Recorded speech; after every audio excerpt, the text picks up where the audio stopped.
अरे ये क्या हो रहा है भाई, ये क्या हो रहा है? शिवसेना एनसीपी आपस में लड़ रही है, सब कुछ लोग टुक टुक देख रहे हैं। ये क्या हो रहा है भाई, ये क्या हो रहा है? नमस्कार, आप देख रहे हैं तिवारी भैया, मैं हूं वेद प्रकाश। शिवसेना के नेता और एनसीपी में भिड़ंत हो गई है, शानदार भिड़ंत किया है। और शिवसेना के बड़े लीडर हैं, कद्दावर लीडर हैं, बड़े लीडर हैं और उद्धव जी के खास हैं शिवसेना के नेता। उन्होंने महाआघाड़ी विकास जो पार्टी है, जो 3 दलों का सरकार चल रही है महाराष्ट्र में, शिवसेना, कांग्रेस और एनसीपी। एनसीपी के जो प्रमुख हैं, जो राजनीति के माहिर खिलाड़ी माने जाते हैं, शरद पवार साहब पे खूब हमला किया है, जबरदस्त हमला किया है। लेकिन इस हमले के बाद कहीं ना कहीं रिप्लाई और जवाब तो जरूर आएगा, क्योंकि जो बातें कहा है वो कहीं ना कहीं बहुत ऐसी बातें बोल दी है जिससे शिवसेना के नेता भी दुखी हो जाएंगे। क्योंकि जो शिवसेना के नेता ने कहा है वो कहीं ऐसा नहीं हो कि सरकार गिरा दे, क्योंकि बहुत ऐसी बातें चुभन वाली जो शरद पवार साहब के समर्थक को, एनसीपी के नेता को, एनसीपी के मंत्री को और शरद पवार साहब को भी दुखी कर देगा। अनंत गीते हैं शिवसेना के बड़े लीडर, इन्होंने ऐसा बयान दे दिया है और कह दिया है कि खंजर घोंपने वाले ये नेता हैं। शरद पवार साहब पे पूरी तरह से हमला कर दिया है, खूब सारी गुस्सा निकाल दिया और कह दिया है कि ये हमारे पीठ में खंजर घोंपे हैं और ये हमारे गुरु नहीं हो सकते, ये हमारे नेता नहीं हो सकते हैं। एक कार्यक्रम के दौरान, एक रैली के दौरान में अनंत गीते ने वो तमाम बातें कही जिससे एनसीपी के तमाम नेताओं को आंख में चुभन शुरू हो जाएगी। वो बातें कह दिया जिसे एनसीपी के नेता गले उतारेंगे नहीं। और कहीं ना कहीं जो प्रमुख पे हमला हुआ है, क्योंकि एनसीपी के नेता शरद पवार साहब के हमले पे कहीं चुप नहीं रह सकते, कहीं ना कहीं जवाब देते हैं। या तो हो सकता है कि उद्धव जी अनंत गीते को ये कह दें कि आप इस तरह का बयान मत दीजिए, और ये भी आ जाए संजय राउत जी कह दें कि हम अनंत गीते के बयान से समर्थन नहीं करते, इस तरह के नहीं करते। क्योंकि जाहिर सी बात है, इतनी बड़ी बात बोल दिया है अनंत गीते ने उस रैली में, जिससे ये पता चलता है कि सिर फुटौल खूब चल रहा है, लड़ाइयाँ खूब सरकारें चल रही हैं, लेकिन पर्दे के पीछे में चल रहा है, लड़ाइयाँ चल रही है। और उसी के बीच को लेकर एक रैली में अनंत गीते ने कहा कि यह हमारी सरकार है क्योंकि मुख्यमंत्री हमारा है, लेकिन एनसीपी और कांग्रेस हमारी नहीं है। सीधे कह दिया है, यह गठबंधन सरकार का है, शिवसेना का नहीं। सरकार नेतृत्व करेगी, सत्ताधारी मोर्चे का नेता संभालेंगे, गांव की देखभाल करना है आपकी, मेरी और शिवसेना की जिम्मेवारी है। ऐसा करने के लिए ऑर्गेनिक के बारे में मत सोचिए। ये तमाम चीज़ें कहा।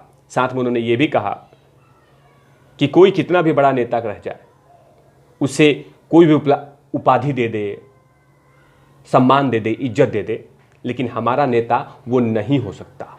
जाहिर सी बात है, जब सरकार बनी थी उस समय उद्धव जी बाकायदा शरद पवार साहब के बारे में लंबे लंबे कसीदे छोड़े थे, लंबी लंबी बातें कही थी, बहुत सारी अच्छी अच्छी बातें कहा था शरद पवार साहब के बारे में कि हाँ, इनके बिना हमारी सरकार नहीं बन सकती है। सबसे बड़ा ये क्रेडिट जाता है शरद पवार साहब को। शरद पवार साहब ना होते तो ये सरकार नहीं बनती। शरद पवार साहब की सोच ने इस सरकार को खड़ा किया है। बहुत ऐसी ऐसी बातें, कसीदे पढ़े थे उद्धव जी ने शरद पवार साहब पे। तो अब उसी पे इन्होंने कहा है कि कोई कितना भी उनको इज्जत दे दे, उपाधि दे दे, लेकिन हमारे नेता तो सिर्फ बाला साहब ठाकरे जी होंगे। अघाड़ी के नेता अघाड़ी को संभालेंगे, लेकिन हमें अपनी पंचायत, पंचायत समिति, जिला परिषद संभालनी है। हमें अपने गांव और शिवसेना की फिक्र करनी है, ना कि अघाड़ियों की। सीधे कह दिया है कि हम अपना संभालेंगे, हम अपने पार्टी को मेंटेन करेंगे, उसको संभालेंगे, केयर करेंगे, लेकिन इस अघाड़ी पार्टी का नहीं, एनसीपी कांग्रेस का नहीं। सीधे तौर पे सीधा कांग्रेस पे भी हमला किया है और साथ में एनसीपी पे भी और साथ में शरद पवार साहब पे कि हाँ ये हमारे नेता नहीं, नेता तो हमारे बाला साहब ठाकरे जी ही होंगे। जाहिर सी बात है, इतनी बड़ी बात उन्होंने रैली में कहा है, इससे एनसीपी के नेता की चुभन तो शुरू हो जाएगी कि आखिर हिम्मत कैसे हुई हमारे नेता के बारे में ऐसे कहे हुए।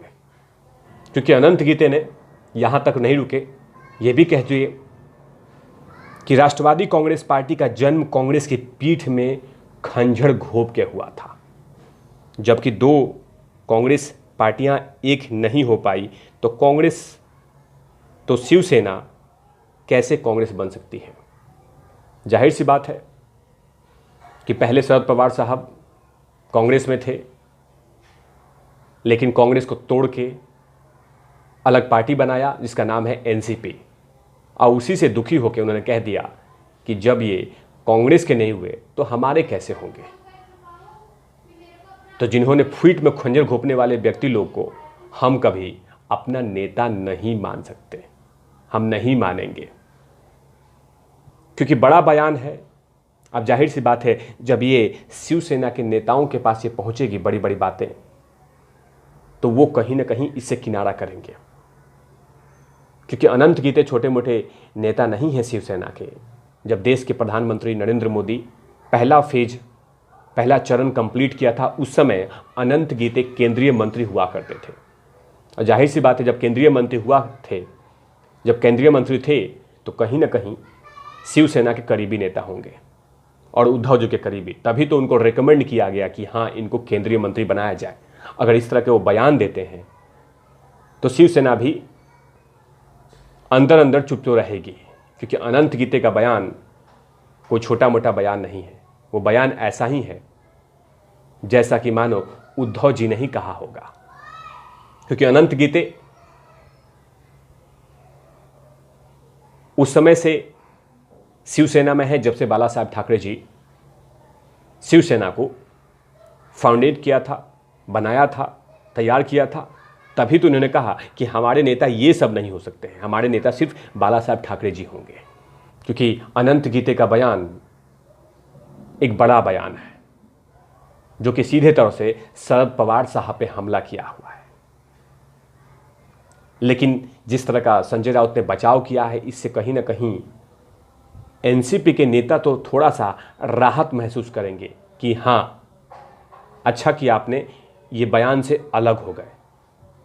लेकिन इससे पता चलता है कि महाराष्ट्र में एक विचार की सरकार नहीं है, अलग अलग विचारों की है, अलग अलग सोच की है और सिर्फ मतलब के लिए सरकार बनी है। यहाँ पे कोई विचारों के मेल मिलाप नहीं है, इससे सीधे तौर पे पता चलता है। अब आने वाला वक्त बताएगा कि ये सरकार में ऐसे कौन कौन से बयान आते हैं जिसे सरकार के लिए असंकट पैदा होगा। ऐसे तमाम खबरों पे तिवारी भैया की नज़र रहती है। तब तक के लिए आप देखते रहिए तिवारी भैया। मैं हूं वेद प्रकाश, कैमरामैन धूल लाठी के साथ ओपन आउट लवी।